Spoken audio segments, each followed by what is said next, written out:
नमस्कार, स्वागत छ हाम्रो च्यानलको तेस्रो आँखामा। आज चाहिँ हामीले अर्को मेडिटेसन टेक्निक लिएर आइसकेको छौँ। जुन मेडिटेसन टेक्निकको नाम हो जेन मेडिटेसन, जुन चाहिँ मैले फ्रम डेड टु डेडलेसनेस ओशोको बुकबाट पढेको छु। यो मेडिटेसन गर्नाले हजुरको कन्सन्ट्रेसन इन्क्रिज हुन्छ।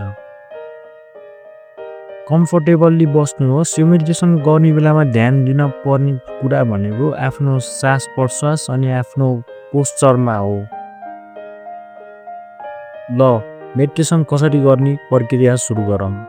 कम्फर्टेबल्ली बस्नुहोस् पोजिसनमा, चेयरमा बस्दा पनि हुन्छ। अनि हजुरको ब्याकलाई चाहिँ एकदमै सिधा राख्नुहोस्। एकदमै सिधा हुनुपर्छ ब्याक चाहिँ। आफ्नो हातलाई चाहिँ ल्यापमा रेस्ट गर्नुहोस्। अनि पुरै ध्यान सास प्रश्वासमा दिनुहोस्। सास प्रश्वासमा दिनुहोस्।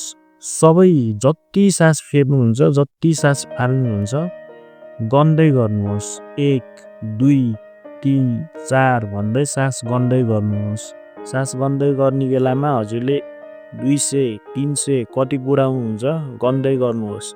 यदि दिमाग यताउता भट्किन थाल्यो भने फेरि पनि दिमागलाई फेरि ध्यान कता दिनुहोस्, सास प्रश्वासमा ध्यान दिनुहोस् अनि आफ्नो गन्तीमा ध्यान दिनुहोस्। यो मेडिटेसनको नाम रहेको छ जेन मेडिटेसन, जाजेन मेडिटेसन टेक्निक। यो मेडिटेसन टेक्निक चाहिँ कम्तीमा नि 15 मिनटदेखि 30 मिनटसम्म गर्न सक्नुभयो भने हजुरको दिमाग एकदमै क्लियर हुन्छ अनि हजुरले एकदमै आनन्द महसुस गर्नुहुनेछ।